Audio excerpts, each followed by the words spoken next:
உங்களை அன்புடன் இந்த ஒரு சிறப்பு ஆழ்ந்த அலசலுக்கு வரவேற்கிறேன். வந்து உங்களுக்கு பிடித்தமான ஒரு பானத்தை கையில் எடுத்துக்கிட்டு கொஞ்சம் சௌகரியமாக அமர்ந்து கொள்ளுங்கள். கண்டிப்பா. ஏன்னா இன்னைக்கு நாம பேச போற விஷயம் அப்படிப்பட்டது. ஆமா, இன்னைக்கு நாம பேச போகும் விஷயம், நீங்கள் உங்கள் வாழ்க்கையையும் நீங்க ஓடிக்கிட்டு இருக்கிற ஓட்டத்தையும் பார்க்கும் விதத்தை முற்றிலுமாக மாற்றப் போகிறது. அதாவது நெப்போலியன் ஹில் எழுதிய அந்த புகழ்பெற்ற புத்தகத்தை பத்தி தானே சொல்றீங்க? அதுவேதான், மன அமைதியுடன் செல்வந்தராவது எப்படி என்ற அந்த மிக முக்கியமான புத்தகத்தோட ஆழமான குறிப்புகளை தான் நாம இன்னைக்கு விரிவாக ஆராயப் போகிறோம். இது ரொம்பவே ஒரு சுவாரஸ்யமான தலைப்பு. ஏன்னா செல்வம் அப்படிங்கறத நாம எப்பவுமே ஒரு குறுகிய வட்டத்துக்குள்ள தான் பார்க்கிறோம். கரெக்ட். இந்த உரையாடலோட முக்கிய நோக்கம் என்னவென்றால், செல்வத்தை எப்படி அடைவது அப்படிங்கறத மட்டும் பார்ப்பதல்ல. ஆமா, அது மட்டும் பத்தாது. அந்த செல்வத்தை முழுமையாக ஒரு நிம்மதியாக அனுபவிக்க தேவையான அந்த மன அமைதியை எப்படி அடைவது அப்படிங்கறத எந்தவித குழப்பமும் இல்லாம உங்களுக்கு தெளிவாக விளக்குவதுதான் நம்ம நோக்கம். மிக சரியான ஒரு மிஷன்.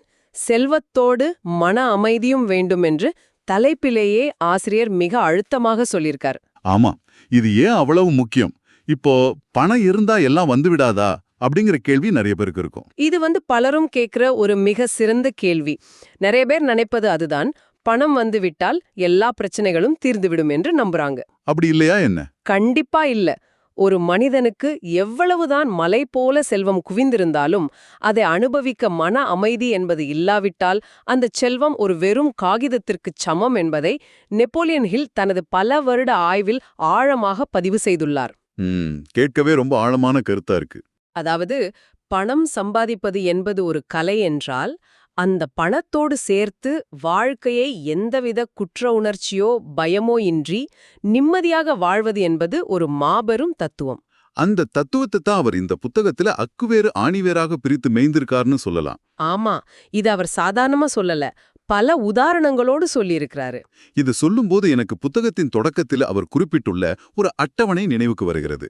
வாழ்க்கையின் 12 மாபெரும் செல்வங்கள் என்று ஒரு பட்டியலை நெப்போலியன் ஹில் தர்றாரு. ஆமா, அந்த பட்டியல் ரொம்பவே பிரபலமானது. நேர்மறையான மனப்பான்மை, குறையால ஆரோக்கியம், மனித உறவுகளில் நல்லிணக்கம், எந்தவித அச்சங்களிலிருந்தும் முழுமையான விடுதலை, அப்புறம் எதிர்காலம் குறித்த சிறப்பான நம்பிக்கை என்று அந்த பட்டியல் நீண்டு கொண்டே போகிறது. இதுல எல்லாமே நம்ம மனசு சம்பந்தப்பட்ட விஷயங்களா இருக்கு பாத்தீங்களா? அதுதான், இங்குதான் எனக்கு ஒரு பெரிய ஆச்சரியம் காத்திருந்தது. அந்த பட்டியல்ல போதுமான பணம் அப்படிங்கறது அவர் 12வது மற்றும் கடைசி இடத்துல தான் வைத்திருக்கிறார். இது பலருக்கும் ஒரு அதிர்ச்சியான விஷயமாகத்தான் இருக்கும். செல்வத்தை பற்றி, அதிலும் எப்படி செல்வந்தராவது என்று பேசும் ஒரு புத்தகத்தில் பணம் ஏன் கடைசி இடத்தில் வருகிறது? உண்மையாகவே சொல்லுங்கள், பணமே முக்கியமில்லை என்று சொல்வது ஏற்கனவே பணம் நிறைய வைத்திருப்பவர்களுக்கு மட்டும்தானே ரொம்ப எளிதாக இருக்கும். நீங்க கேட்கறது 100க்கு 100 நியாயமான கேள்விதான். இது நிறைய பேருக்கு வரக்கூடிய சந்தேகம். அன்றாட வாழ்க்கையில் கஷ்டப்பட்டு போராடுவர்களுக்கு இது எப்படிங்க பொருந்தும்? இப்போ பணமே வேண்டாம், அது ஒரு மாயை என்று நெப்போலியன் ஹில் ஒருபோதும் சொல்லவில்லை. அதை நாம முதல்ல தெளிவாக புரிஞ்சு கொள்ள வேண்டும். ஓ, அவர் பணத்தை ஒதுக்க சொல்லலையா? கண்டிப்பா இல்ல. வறுமை எப்படி ஒரு மனிதனின் மன அமைதியை வேரோடு சாய்த்துவிடும் என்பது அவருக்கு மிக நன்றாக தெரியும். ஆமா, நாளைக்கு வீட்டு வாடகை எப்படி கொடுப்பது, குழந்தைகளின் கல்விக்கு என்ன செய்வது, அடுத்த வேளை உணவுக்கு எங்கே போவது என்று அன்றாட தவிப்புகள் இருக்கும்போது அங்கே மன அமைதிக்கு இடமே இல்லை. அடிப்படை தேவைகளை பூர்த்தி செய்ய பணம் மிக மிக அவசியம். அதை அவர் மறுக்கவே இல்லை. அப்போ அவருடைய வாதம் எங்கேதான் மாறுபடுகிறது? அந்த அடிப்படை தேவைகளையும் தாண்டி பணத்தை மட்டுமே வாழ்க்கையின் ஒட்டுமொத்த குறியாக கொண்டு ஒருத்தர் ஓடும்போதுதான் பிரச்சனை தொடங்குகிறது என்கிறார். அதாவது பணம் ஒரு கருவி என்பதை தாண்டி அதுவே வாழ்க்கையை நினைக்கும் போது. சரியா சொன்னீங்க. குடும்பம், ஆரோக்கியம், உறவுகள் என மற்ற 11 செல்வங்களையும் அப்படியே தூக்கி எறிஞ்சுவிட்டு பணத்தின் பின்னால் மட்டுமே ஓடுவது இறுதியில் ஒருவரை முழுமையான வெறுமைக்குத்தான் கொண்டு செல்லும் என்பதை அவர் ஆணித்தரமாக சுட்டிக்காட்டுகிறார். இப்ப புரியுது. அதாவது பணமே வாழ்க்கை என ஓடுபவர்கள் இறுதியில் எல்லாவற்றையும் கோட்டை விட்டு விடுகிறார்கள் என்கிறீர்கள். எந்த ஒரு சந்தேகமும் இல்லாமல் அப்படிதான் நடக்கிறது. இத நம்புவதற்கு கொஞ்சம் கடினமாக இருக்கிறது. அப்படி நிஜமாகவே நடந்திருக்கிறதா? கண்டிப்பாக நடந்திருக்கிறது. இதற்கு புத்தகத்திலேயே ஒரு அதிரடியான, அதே சமயம் மனதை உலுக்கும் ஒரு நடைமுறை உதாரணத்தை ஆசிரியர் சொல்லியிருக்காரு. அது என்ன உதாரணம்? ஒரு காலத்தில் கோகோ கோலா நிறுவனத்தை விலைக்கு வாங்கிய அந்த மாபெரும் தொழிலதிபரின் கதை அது. அந்த தொழிலதிபர் தனது வாழ்நாளில் கடுமையாக உழைத்து பல வியூகங்களை அமைத்து பலரை வீழ்த்தி பெரும் பணத்தை சேர்த்தார். அந்த காலத்திலே ஒரு பெரிய பிசினஸ் மேக்னெட் போல. ஆமாம், ஒரு காலகட்டத்தில் அவரிடம் தோராயமாக $25 மில்லியன் சொத்திருந்தது. $25 மில்லியன்? இன்றைய மதிப்பில் அது எவ்வளவு பெரிய தொகை என்று கற்பனை செய்து பாருங்கள். பல ஆயிரம் கோடிகளை தாண்டும். அவருக்கு மிகப்பெரிய மாளிகை இருந்தது, ஆட்கள் இருந்தார்கள், அதிகாரம் இருந்தது. ஆனால் அவருக்கு மன அமைதி இருந்ததா? இவ்வளவு பணம் இருக்கும்போது கண்டிப்பா இருக்கணுமே. நிம்மதியான தூக்கம் இருந்ததா என்று கேட்டால் நிச்சயமாக இல்லை. அவருடைய மனம் முழுவதும் வெறுப்பும், தன்னை சுற்றி உள்ளவர்கள் மீது ஒருவித தீராத சந்தேகமும் துன்பமும் தான் நிறைந்திருந்தது. யார் எப்போ தம் பணத்தை எடுத்துக்குவாங்களோங்கிற பயம் போல. ஆமாம், அவர் சேர்த்த அந்த மாபெரும் செல்வம் அவருக்கு எந்த ஒரு சந்தோஷத்தையும் கொடுக்கவில்லை. தனது வாழ்வின் இறுதி நாட்களில்தான் அவருக்கு அந்த உண்மை புரிந்தது. என்ன உண்மை? எந்த ஒரு பொருளோ பதவியோ அல்லது பணமோ உங்கள் மன அமைதியை கெடுத்தால் அந்த பொருளை உடனடியாக குப்பையில் வீசிவிட்டு மன அமைதியை தேர்ந்தெடுப்பதே சிறந்தது என்பதை அவர் ரொம்ப தாமதமாக உணர்ந்தார். இது கேட்கவே மிகவும் அதிர்ச்சியாக இருக்கிறது. $25 மில்லியன் இருந்தும் ஒருவரால் நிம்மதியாக தூங்க முடியவில்லை என்றால் அந்த பணத்தால் என்ன பயன்? எந்த பயனும் இல்லை என்பதுதான் நிதர்சனமான உண்மை. நாம் அன்றாடம் பார்க்கும் பலரும் தங்களின் தூக்கத்தை, குடும்பத்தோடு செலவிடும் நேரத்தை, ஏன் தங்களின் உடல் நலத்தை கூட அடகு வைத்துவிட்டு ஒரு பதவி உயர்வுக்காகவோ அல்லது கொஞ்சம் கூடுதல் வருமானத்திற்காகவோ ஓடிக்கொண்டிருக்கிறார்கள். அது ஒரு முடிவில்லாத ஓட்டம். நாமும் நம்மை அறியாமலேயே அந்த பொறியில்தான் சிக்கியிருக்கிறோம் என்பது இப்போது தெளிவாக புரிகிறது. சரியாக பிடித்தீர்கள். பணம் என்பது நம்மை வசதியாக வாழ வைக்க பயன்படும் ஒரு கருவி மட்டுமே. அது ஒருபோதும் நம்மை ஆளும் எஜமானனாக மாறிவிடக்கூடாது. நம்முடைய மாஸ்டர் பணம் இல்லைன்னு நம்ம உணரணும். கண்டிப்பா. உலகத்தில் உங்கள் மன அமைதியை விட விலைமதிப்பற்றது எதுவுமே இல்லை என்பதை நீங்க ஆழமாக மனதில் பதிய வைத்துக் கொள்ள வேண்டும். சரி, செல்வத்தைப் பற்றிய ஒரு தெளிவான பார்வை இப்போது கிடைத்துவிட்டது. அடுத்து நம்ம பார்க்க போற பகுதி ரொம்ப சுவாரஸ்யமானது. ஆமாம், பின்னடைவுகளை எப்படி நன்மையாக மாற்றுவது அப்படிங்கிற பகுதி. இந்த புத்தகத்தில் என்னை மிக ஆழமாக சிந்திக்க வைத்த ஒரு சக்தி வாய்ந்த தாரக மந்திரம் ஒன்று உள்ளது. ஒவ்வொரு பின்னடைவிலும் அதற்கு சமமான அல்லது அதைவிட பெரிய நன்மைக்கான விதை ஒழிந்துள்ளது. இது நெப்போலியன் ஹில்லோட மிக முக்கியமான ஒரு வாசகம். இதை ஒரு சிறிய அட்டையில் எழுதி தினமும் உங்கள் சட்டைப்பையில் வைத்துக்கொண்டு படிக்கும்படி அவர் கூறுகிறார். கேட்பதற்கு இது மிகவும் ஊக்கமளிப்பதாக இருக்கிறது. ஆனால் நடைமுறையில் இது சாத்தியமா? நிறைய பேருக்கு இது சாத்தியமான ஒரு சந்தேகம் வரும். ஒரு வேலையை இழக்கும் போதோ அல்லது ஒரு பெரிய தொழில் நஷ்டம் ஏற்படும் போதோ, எனக்கு தெரிந்த ஒருவர் எதிர்பாராத விதமாக என்னை ஏமாற்றும் போதோ, அந்த நேரத்துல எப்படி பாசிட்டிவா யோசிக்க முடியும்னு கேக்குறீங்க. ஆமா, அந்த இருண்ட நேரத்துல இதில் என்ன நன்மை இருக்கிறது என்று தேட முடியுமா? கோபமும் விரக்தியும் தானே மேலோங்கி நிற்கும். நாம் சந்திக்கும் அந்த இருண்ட தோல்விகளை எப்படி நன்மையாக மாற்றுவது? ஆனா மனித குணம்தான். அதை நெப்போலியன் ஹில் மறுக்கவே இல்லை. அப்போ அந்த நேரத்துல நாம என்ன செய்யணும்? அந்த விரக்தியிலேயே நம்மை தொலைத்துவிடக் கூடாது என்பதுதான் அவருடைய முக்கிய வாதம். இதை ஒரு பரந்த கண்ணோட்டத்தோடு நீங்கள் அணுக வேண்டும். அதாவது ஒரு பெரிய பிக்சரை பார்க்கணும். சரியா சொன்னீங்க. ஒரு கதவு அடைக்கப்படும்போது நாம் அந்த அடைக்கப்பட்ட கதவையே பார்த்து அழுது கொண்டிருக்கிறோம். ஆனால் நமக்கு முன்னால் திறந்திருக்கும் மற்றொரு புதிய கதவை நாம் கவனிப்பதே இல்லை.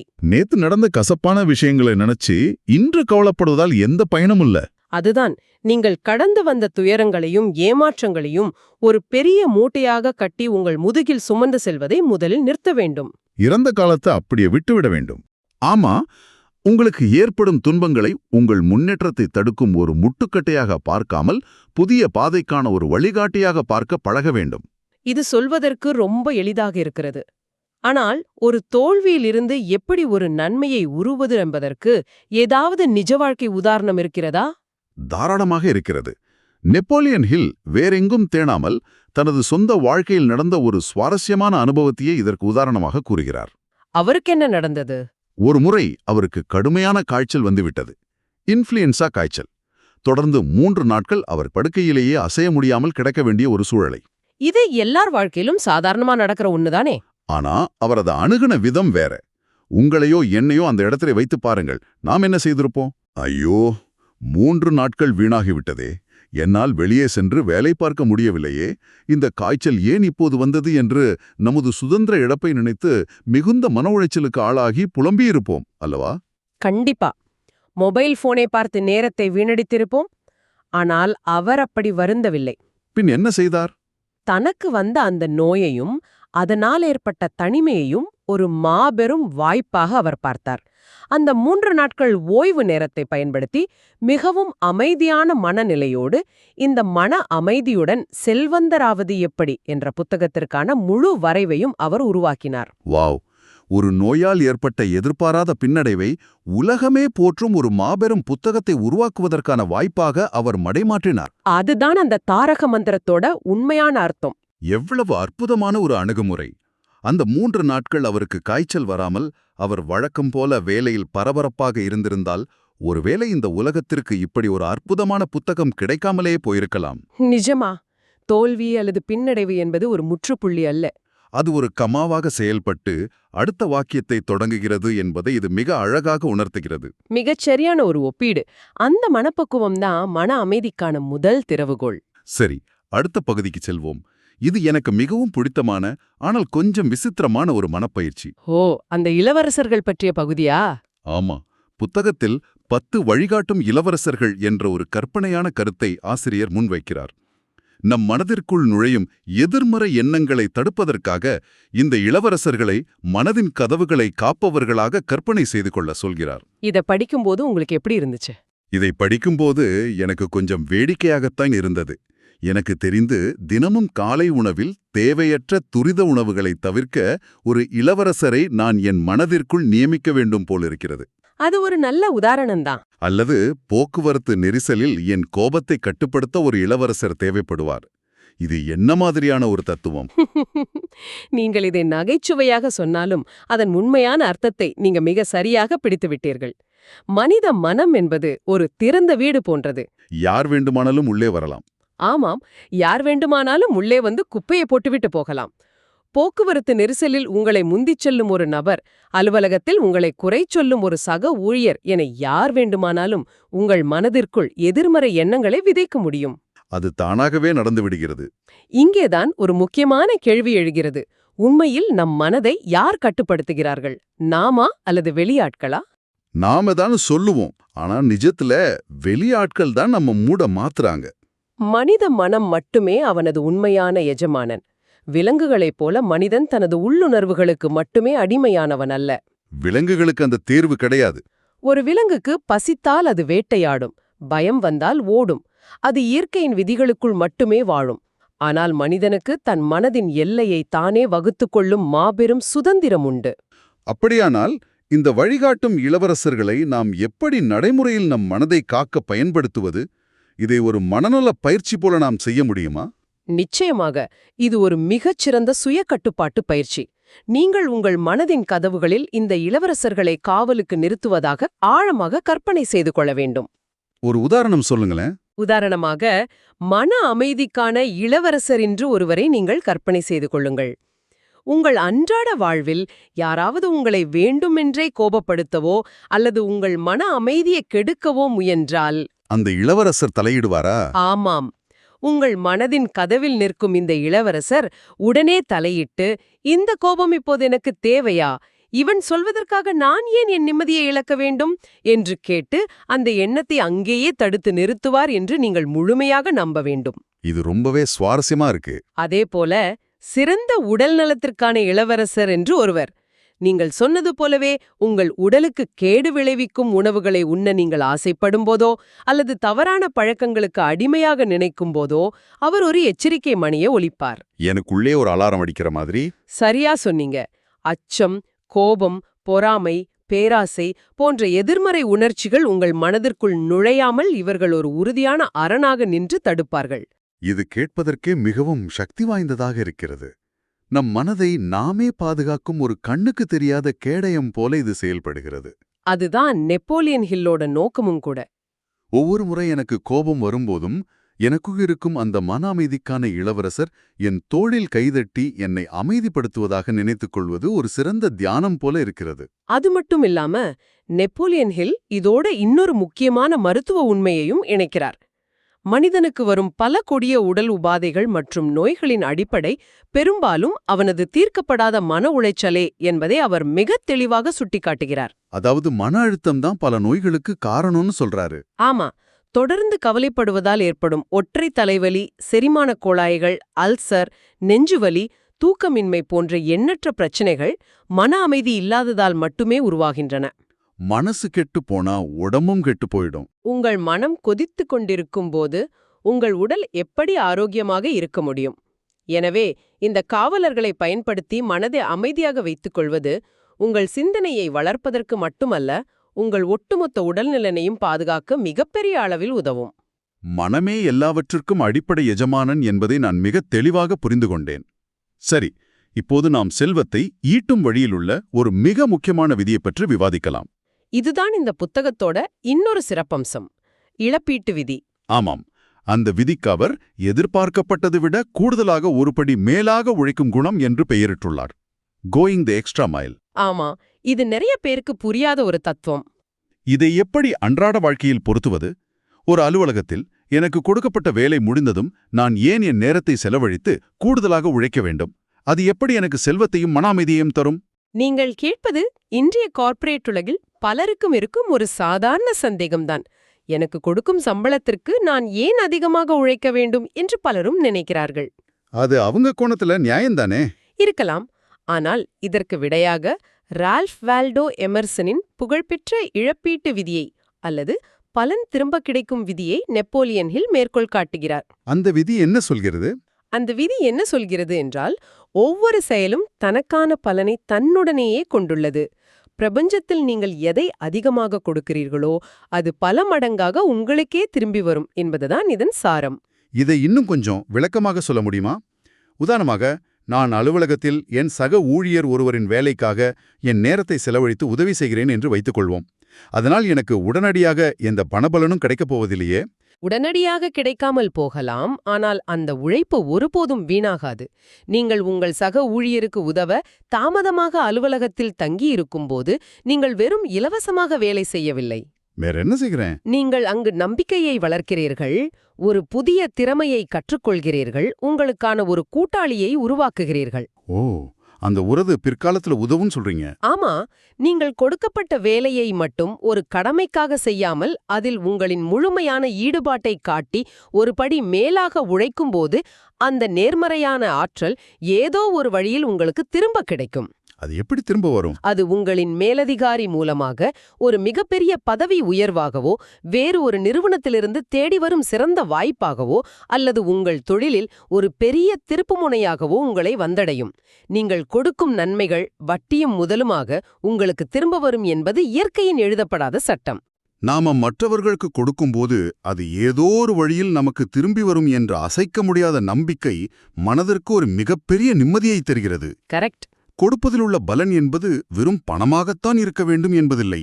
அது நமது உழைப்பாக இருக்கலாம், நேரமாக இருக்கலாம், அல்லது ஒரு சிறிய அன்பாக கூட இருக்கலாம் அல்லவா? 100க்கு 100 உண்மை. ஆனால் இதில் ஒரு மிக மிக முக்கியமான நிபந்தனை இருக்கிறது. என்ன நிபந்தனை? நாம் எப்படி அந்த வெற்றியை அல்லது செல்வத்தை அடைகிறோம் என்பதுதான் இங்கு எல்லாவற்றையும் தீர்மானிக்கிறது. பிறரை ஏமாற்றாமல், பிறருக்கு எந்தவித சிறு தீங்கும் விளைவிக்காமல் வெற்றி பெறுவது எப்படி என்பதை நாம் முழுமையாக கற்றுக்கொள்ள வேண்டும். குறுக்கு வழியில போயிடக்கூடாது. ஆமாம், மற்றவர்களின் முதுகில் ஏறி மிதித்து நாம் வெற்றி பெற நினைத்தாலோ அல்லது குறுக்கு வழியில் ஒருவரை வீழ்த்திவிட்டு மேலே சென்றாலோ அந்த வெற்றி ஒருபோதும் உங்களுக்கு மன அமைதியை தராது. வெளியில வேணா அவங்க ஜெயிச்ச மாதிரி தெரியலாம். வெளியே நீங்கள் சிரித்துக்கொண்டு வாழ்ந்தாலும் உள்ளே இருக்கும் குற்ற உணர்ச்சி உங்கள் நிம்மதியை ஒரு கரையானைப் போல கொஞ்சம் கொஞ்சமாக அரித்துவிடும். அது ஒரு நரக வாழ்க்கைதான் சொல்லலாம். ஆமாம், மனித மனம் எதை முழுமையாக நம்புகிறதோ அதை சாதிக்க முடியும் என்பதுதான் நெப்போலியன் ஹில் சொல்லும் ஒட்டுமொத்த தத்துவம். நீங்கள் வறுமையையும் ஏமாற்றத்தையும் நம்பினால் அவை உங்களை தேடி வரும். நாம பாசிட்டிவா நினைச்சா பாசிட்டிவ் நடக்கும். நீங்கள் செல்வத்தையும் உங்களின் தூய்மையான நேர்மையான உழைப்பையும் ஆழமாக நம்பினால் செல்வம் உங்களை தேடி வரும். உங்களை நீங்களே நேர்மையாக நம்புவதுதான் உண்மையான வெற்றி மற்றும் மன அமைதிக்கான முதல் படி. எவ்வளவு ஆழமான தெளிவான கருத்துக்கள்! செல்வத்தை எப்படி பல வழிகளில் ஈட்டுவது என்பதை தாண்டி அதை எப்படி ஒரு தூய்மையான மனதுடன் குற்ற உணர்ச்சியின்றி நிம்மதியாக அனுபவிப்பது என்பதற்கான மிகச் சிறந்த வாழ்வியல் ரீதியான வழிகாட்டுதல் இந்த ஆழ்ந்த அலசலில் நமக்கு கிடைத்திருக்கிறது. கண்டிப்பா இது ஒவ்வொரு மனிதனும் தெரிந்து கொள்ள வேண்டிய ஒரு விஷயம். நாம் சம்பாதிக்கும் ஒவ்வொரு ரூபாயிலும் நம் நிம்மதி ஒட்டிக் கொண்டிருக்க வேண்டும். அது நம் தூக்கத்தை பறித்துவிடக்கூடாது என்பதை மிக அழகாக பேசிவிட்டோம். இந்த புத்தகம் நம்ம சிந்தனையையே மாற்றி அமைக்கிறது. இப்போது இந்த உரையாடலின் முடிவில் உங்களை நோக்கி, அதாவது இதை மிக கவனமாக கேட்டுக்கொண்டிருக்கும் உங்களை நோக்கி ஒரு ஆழமான கேள்வியை நான் எழுப்புகிறேன். கொஞ்சம் நிதானமாக சிந்தித்துப் பாருங்கள். நேர்களுக்கான கேள்வி. நீங்கள் தற்போது உங்கள் வாழ்நாளை செலவழித்து தேடி ஓடிக்கொண்டிருக்கும் அந்த செல்வம் உண்மையாகவே உங்கள் மன அமைதியை வளர்க்கிறதா? அல்லது உங்களை அறியாமலேயே தினமும் நீங்கள் கொஞ்சம் கொஞ்சமாக மூச்சு திணறும் ஒரு கண்ணுக்குத் தெரியாத மனச்சரையை உங்களுக்கு சுற்றிலும் எழுப்பிக் கொண்டிருக்கிறதா? ரொம்ப முக்கியமான ஒரு சிந்தனை இது. மற்றவர்களின் வாழ்க்கையிலே என்ன நடக்கிறது என்று தலையிடுவதையும் முடிவில்லாத ஓட்டத்தையும் இன்று ஒரு நாள் நிறுத்திவிட்டு, இன்றே இப்போதே உங்களுக்கான ஒரு சிறிய தனிப்பட்ட அமைதியான நேரத்தை ஒதுக்க உங்களால முடியுமா? சிந்தித்துப் பாருங்கள். சிந்திப்பார்கள் என்று நம்புவோம். இவ்வளவு நேரம் கேட்டதுக்கு ரொம்ப நன்றி. எங்களுடைய மனமார்ந்த நன்றிகள். இந்த Tamil voice reads channel monetisation இல்லாம தான் நடக்குது. ஆமாம், இது ஒரு தனிப்பட்ட முயற்சி. இந்த ஆடியோ புத்தகம் உங்களுக்கு பயன் தருது என்று நினைத்தால் இந்த முயற்சி தொடர்ந்து போக உங்க ஆதரவு மிகவும் உதவும். கண்டிப்பா உங்களுடைய ஆதரவு தான் எங்களை ஊக்கப்படுத்தும்.